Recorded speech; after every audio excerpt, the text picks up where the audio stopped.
Okay, I'm delighted to welcome the champion golfer of the year, Brian Harman, to the interview room. Brian, congratulations on a tremendous performance throughout the week. You've played some, fantastic golf. You've putted so well. Your short game's been just been electric this week. Sum up what it means to you to win this great championship. Yeah, I'm over the moon. It was a tough last 3 days. It really was. Being able to get some sleep was big last night. Sleeping on a lead like that's really difficult. So glad of the way I hung in there the last couple of days, got off to a bad start both days, and turned it around. So really happy with that. Oh, well done. We'll take questions from the floor. We'll start with Mark, and we'll get your microphone. Brian, congratulations. Can you just take us through last night? What time you went to bed? Was it difficult to sleep? What did you do this morning? It's a long wait to 2:15 in the afternoon and whatnot. So I got done, 7:40 or so. Went and hit balls for about 25 minutes, putted for about 10 minutes. Went and had dinner up here, and then had a session with my physical therapist, and then ice bath, 5 minutes, and then I probably got to sleep at 11:30. So I mean, for as far as being a bundle of nerves, I did pretty good. Next question, Andy at the front. Oh, sorry. Okay, you go. Brian, you said after the Scottish Open that Scotland has the worst weather in the world. Were you tempted at all today to change that opinion? Yesterday was supposed to be terrible, and I got out, and the weather turned, and it was fantastic weather. All things considered yesterday. And then today, I'm looking at the forecast. I'm like, what the hell they know? And I get out here, and it was Armageddon. It was bad. It was really, really tough. And I haven't historically done very good in the rain. It's just always bugged me. So I was really proud of the way that I struck the ball in the rain today. Okay, next question, Andy. Hi, Brian. I'm just wondering if, as a treat, and we've made a lot of your passion for hunting over the past few days, whether there'll be a hunting trip to celebrate, whether you'll go out, or seeing as you've won quite a lot of money today, is there money for a new rifle? No, I'm a bow hunter. No new rifles. I had a nice week a couple weeks ago, and I bought a new tractor for my hunting place. So I'll get home and I'll be on the tractor mowing grass into next week. I'll be very excited about that. So that's going to be your reward. You're going to ride your tractor. Yeah, I might take a whole day and just put my phone away and go get on the tractor. Can you tell us a little bit more about your tractor, please? Well, I haven't seen it yet. It's on order. It's a 105 horse Kubota tractor, and it's going to be a pretty one. What color? Orange. Okay. So how many acres will you mow? Let's see. We've got about 25 acres of food plots that need, and gosh, I don't know how many miles of roads, but I'd call it probably 40 acres total that needs to get mowed. I'm a little bit lost because I've never known an Open champion celebrate by mowing grass on a tractor. I got a lot of layers, man. I'm like an onion. Will you just, sorry, that'll be my final question. Will that be the place where you just lose yourself and come back down to earth from all this? It'll be your ultimate sort of chill out? My family is up at Lake House in upstate New York, so I'm going to get there tomorrow evening, and then I'll spend 3 days with them, and we'll do some fishing, and I'll get to spend some really good time with my family. So that's where I'll disappear, and then take it from there. And how much was the tractor? Very sorry. How much? Yeah, how much it cost you? Oh gosh, I don't know. Probably I can't. I haven't told my wife how much I spent on it. So. Okay, we've got microphone number 4 on the left here. Sorry, down there. Brian, did you speak with Kirby Smart last night? And if so, can you tell us how he helped you today? No, I didn't speak with Kirby. I've been really impressed with the way that he's handled success. And so I've always I always pay attention when really successful people talk. There's always clues there as to how they feel. And I've admired the fact that even with all the success that he's had, it's all about the next play, the next game, the next week of practice. And he knows that the results come because of, what you do in the trenches.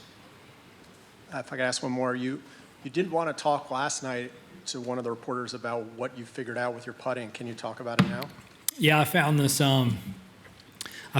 It's a silly looking mirror where it's got like a little better release pattern. I was just kind of cutting my putts too much. And this, I spent a lot of time just feeling the ball, you know, almost hitting like a baby draw with my putter. And it's been really, really good the last month or so. Where'd you get that, and what made you think of it? I picked it up on the putting green at some tournament over the years. You know, there's all sorts of trinkets and different things on, you know, up until Wednesday. So I saw it, liked it. Hadn't been putting very good this year until last month or so. But I found that in my barn at my house, and made sense, and I started putting well with it.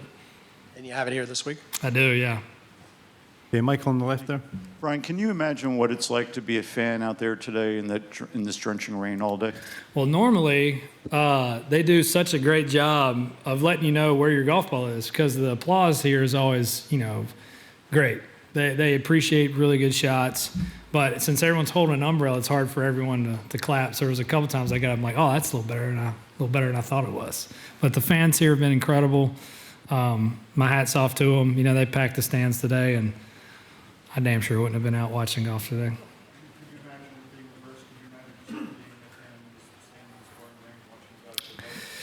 Yeah, it sounded like from some of the fans that I haven't seen any beer carts, but there must be tons of them out there. Okay, we've got number 3 on the right here. Hi, Brian, and congratulations first that you played an amazing round. And my question is, at what point of time at your game you think you can definitely make it to win the Open trophy? There were fleeting thoughts throughout the day, but I told myself I wasn't going to let any of that come into my brain. So anytime that it came, I just thought of something else, and I really honestly didn't think about winning until I had the ball in the green on 18. Great job, great job. Thank you. Number 2 at the front. Brian, one of your best friends is Patton, who's 6'5". Your caddy, I believe, is 6'3". Yeah, it's unfortunate for me. The low amateur 6'9". Yeah, fantastic, right? Have you ever thought to yourself, why do I hang out with so many tall people? I think it's just like a natural selection type thing, you know, like just you know, law of averages, I suppose. And was there a shot that sort of stabilized you? For the second day in a row, you had a little bit of wobble in the first 3 or 4 holes. Yeah, the par 3-6 hit a really good 5-iron. I got it up there, made birdie. It was after bogey in a pretty easy hole in 5. Okay, we've got a Doug on the left. Brian, you talked earlier in the week about wondering why, you know, you hadn't crossed the line more often in your career, and then you played one of the truly great performances here on Links Golf. How did that happen? You know, I've always had self-belief that I could do something like this. It was just, you know, when it takes so much time, you know, it's hard not to let your mind falter. Like, you know, maybe I'm not winning again. I'm 36 years old. Game's getting younger. All these young guys coming out, you know, hit it a mile, and they're all ready to win. Like, when is it going to be my turn again? And it's been hard to deal with. I mean, I think someone mentioned that I've had more top tens than anyone since 2017. So that's a lot of times, like, where you get done and you're like, damn it, man. Like, I had that one. It just didn't happen for whatever reason. So, yeah, to come out and put a performance like that together, like start to finish, you know, just had a lot of control. I don't know why this week, but I'm very thankful that it was this week. Okay, number 1 in the front there. Brian, I remember speaking to Stuart Sink when he'd won in 2009, and he said he was going to spend the following week walking around his house trying to see where the claret jug looked best, where to keep it. Is there any chance you're going to take the jug out on the tractor? The tractor might make it down to the farm one time, just to show everybody. But I'll let my wife pick out. She's got a much better eye for how to feature things than I do. And can you just on the serious note, tell us about that feeling when you actually, we all know that it's the most historic trophy in golf, to actually cradle it for the first time, to have it in your hands? Yeah, it's pretty surreal. It really hasn't sunk in yet. Yeah, it's really cool. I just, yeah, man, I'm not gonna let it out of my sight for the time being, for sure. Okay, look in the middle here. Brian, you had that wonderful round on Friday, and then you had a couple of bogeys early on Saturday and again today. You showed some serious resilience. What was going through your mind, particularly today after those 2 early bogeys? Like, because a lot of men in your situation probably would have capitulated or might have shown further weakness throughout the round, but you held firm. After I made the second bogey yesterday, a guy, when I was passing him, he said, "Harman, you don't have the stones for this." That helped. That was the motivation? Yeah, that helped a lot. I think he was anyway, that helped. I mean, it just helped snap me back in, like, you know, that I'm good enough to do this. I'm going to do this. I'm going to go through my process, and the next shot's going to be good. So it was a case of trying to prove any doubt was wrong. You know, I'm not going to give that guy any more. I shouldn't have given him credit right there. But I mean, yeah, I just the resilience, just knowing I knew I was going to make. You know, I figured at some point that I was going to hit bad shots. I mean, it just with the weather and the scenario, you're going to hit bad shots, and I knew that the way I responded to that would determine whether I'd be sitting here or not. Well done. Congrats. Thank you. John on the left there. Brian, which would you rather do? Hunt for a long time the most rare animal that you could possibly come across and kill it, or win that thing? No, we're not. I'm not hunting any rare animals. I always say I love to hunt. We do it, but I couldn't go hunting every day. I could play golf every day. So to win what I consider is the greatest prize in golf is as good as it gets. And can I just check, did you say just now that you didn't use a rifle? No, I use a bow and arrow. All the time? Yes. And from what distance are you most deadly? You wouldn't be wanting to stand in front of me. I'm good out to about 80 yards, but I don't take a shot past 40. Wow. Explains your short game. Huh? Explains your short game. Yeah, good pair of hands. Go far left there. Yep. Hey. Congratulations, Brian. Great performance this week. I wondered what your thoughts are on the Ryder Cup and how your game might match up with some of your other compatriots. Yeah, I'm gonna kick that can down the road a little bit. I'm gonna enjoy this, and then so the next thing for me will be our playoffs. What I'll be looking forward to. And your style as a match player, like what do you bring to team golf? I enjoy match play. I've done well in all the match play tournaments I've played in. Had a really good junior record and amateur record in match play. I enjoy the head-to-head competition. So yeah, I really enjoy match play. Thanks. Number 2 here. Hi, Brian. If the golf ball does get rolled back, how do you think that would impact you? I know that the longer hitters think that it might benefit them. It depends on who you talk to. Some people say it'll help guys that hit it shorter. I don't know how it helps a guy that hits it shorter. I don't see. There really hasn't been any change or golf course design that's helped a shorter hitter over the last 20 years. So I don't know why the next thing would help a shorter hitter. The game's going longer. That seems to be the way it's going. So. Okay, we'll come to the middle here. Brian, just curious, do you have anything specific in mind that you're going to drink out of that jug? Guinness. Guinness? Mm-hmm. Tonight? Tonight. And more specifically, how do you think life is going to change for you as the Open champion? I don't see how it's going to. I mean, I'll be in some better tee times. You know, I'll have to do a couple more interviews at golf tournaments, but I've got a great family. I've got hobbies that I really like. I have a very comfortable life that I enjoy, so I wouldn't want my life to change any. Will you ever have to pay for a beer in the state of Georgia ever again? I'll be buying beers when I get home. Bob in the middle there. Brian, you mentioned the good crowd support here at the Open, obviously at all the venues. Have you given much thought yet to the idea that you'll be coming back here for a very long time to this tournament? And, you know, they embrace their champions, you know, throughout history.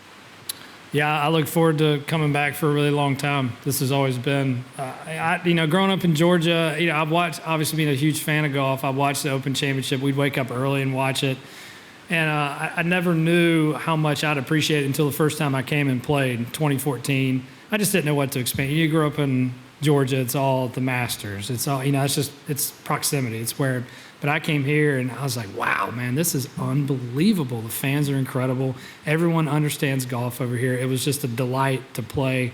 And so, yeah, man, I'm stoked. I'm stoked to come back here. Okay, we've got number 2 at the back left there. I can't quite see who the microphone is. Brian, congratulations on a incredible performance today. This is your... There you go. I was like, how the hell is that coming? There. This is your 8th Open.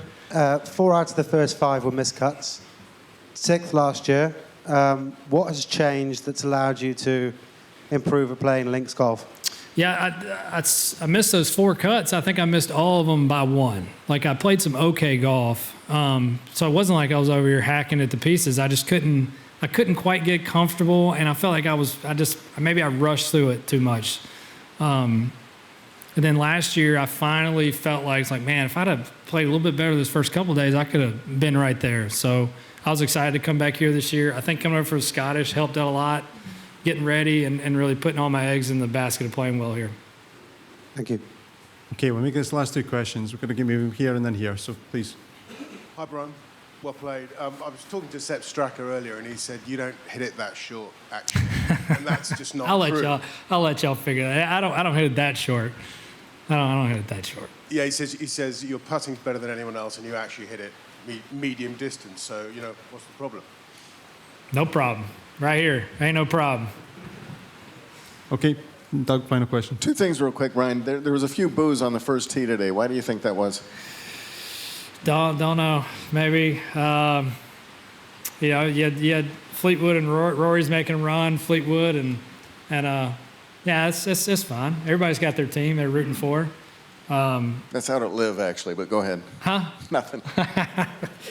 Yeah, I heard them, and I don't hold any. If they wanted me to not play well, they should have been really nice to me. Lastly, you're the Open champion. You're a major champion. You're number 10 in the world. Did you always think this could happen? And if you did, why? I had a lot of success as a junior golfer. I won the U.S. Junior, and then as an amateur, I was the #1 ranked amateur in the world for a good while. I was the youngest American to get picked for the Walker. I had success. Like, I had the pedigree, and then I got to college and it just kind of sputtered a little bit. I just didn't keep up with the. I just didn't keep up with the progression. And my pro career has been really good at times and not good at times. So last year felt like I kind of found something a little bit. And yeah, man, I don't know. It's been great. Well, on that note, Brian, congratulations. Thank you for joining us. Thank you. Thank you. What type of tractor is it? Kubota. Oh, what, sorry? Kubota. How do you spell that? Kubota.